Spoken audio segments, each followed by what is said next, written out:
Boa tarde, minha equipe e eu vamos falar sobre sociedades cooperativas.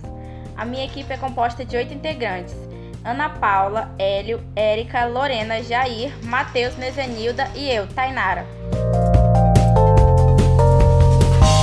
As sociedades cooperativas são modelos organizacionais econômicos e sociais. O conceito legal da sociedade encontra-se no artigo 4 da Lei Federal nº 5.764, que diz que as cooperativas são sociedades de pessoas com forma e natureza jurídica próprias, de natureza civil, não sujeitas à falência, constituída para prestar serviços aos associados, distinguindo-se das demais organizações. Elas se diferenciam das demais organizações, pois não têm fins lucrativos e não são regidas pela CLT. Esse tipo de organização tem como objetivo atingir os interesses comuns dos associados, ou seja, é uma organização de pessoas unidas pela cooperação e ajuda mútua, gerida de forma cooperativa, direta e participativa dos associados, com objetivos em comuns. Por exemplo, em um bairro onde os cidadãos se unem para toda sexta-feira limpar as ruas. Então, diria que assim, de acordo com o conceito, é uma sociedade cooperativa, pois eles estão se unindo para limpar e eles estão participando de forma democrática e direta. Eu vou falar para vocês um pouquinho sobre os tipos de cooperativas. Bom, primeiro eu vou falar sobre a cooperativa de trabalho. Elas são cooperativas que surgem da vontade de profissionais autônomos que se unem para conseguir melhores condições de trabalho. São profissionais formados na mesma área. Eles propõem realizar em comum as suas atividades, né? São exemplos cooperativas de costureiras, cooperativas de dentistas, advogados, que eles se unem à sua profissão para atender, né, a população, enfim. Nós temos também as cooperativas sociais, que elas inserem no mercado, por meio do trabalho, as pessoas que precisam ser tuteladas, né, que precisam ser observadas, ou aquelas pessoas que estão em desvantagens. São empresas como reciclagem, artesanato, limpeza, e elas buscam inserir pessoas com deficiências mentais, pessoas com problemas psiquiátricos, dependentes químico, ex-presidiários, procuram inserir essas pessoas novamente no mercado de trabalho. Nós temos também as cooperativas de crédito, que elas são criadas para oferecer soluções financeiras para os seus associados, né, de acordo com as necessidades deles. São, exemplo assim, empréstimo, financiamento, enfim, eles parcelam e etc. Elas utilizam os seus ativos, né, para financiar os próprios associados, mantendo os recursos nas comunidades onde eles foram gerados. São empresas como o Cicobi, o Sicredi, o Unicred, o Crecred, o Cressol e etc.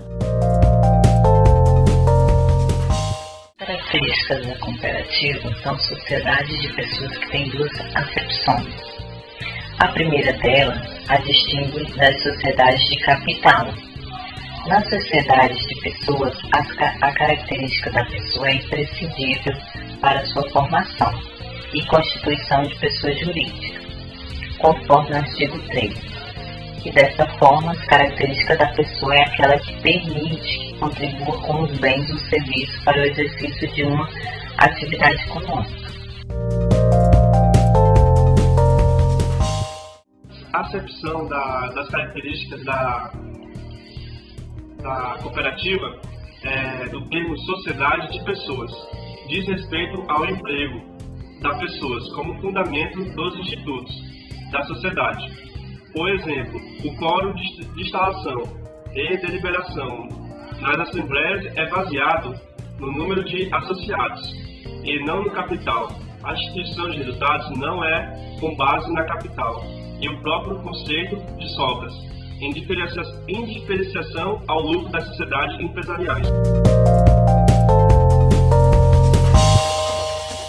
Qualquer que seja o ramo de atividade da sociedade cooperativa, não existe vínculo empregático entre ela e seus associados.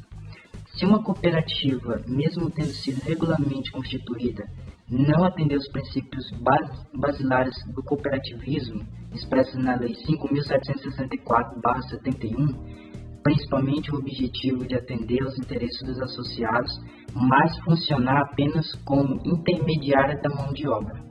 poderá ser considerada uma cooperativa ilícita e consequente caracterização relação de emprego entre prestador e tomador de serviço. Para tanto, será verificado diante de um caso concreto a presença dos requisitos da relação de emprego, que são a pessoalidade, a subordinação, a não eventualidade e o pagamento do salário. Para o cooperado, o sentido de trabalho visa um lucro, sem a figura de um patrão. O cooperativismo tem a visão da distribuição dos lucros. Portanto, qualquer que seja o tipo de cooperativa, não existe vínculo empregatício entre ela e seus associados, pois não há subordinação nem caracterização de um contrato de trabalho. Porém, nada impede a admissão de empregados, sendo neste caso a incidência dos direitos e obrigações oriundos da relação de emprego, conforme artigo 2º da CLT, podendo admitir um porteiro, um zelador, por exemplo.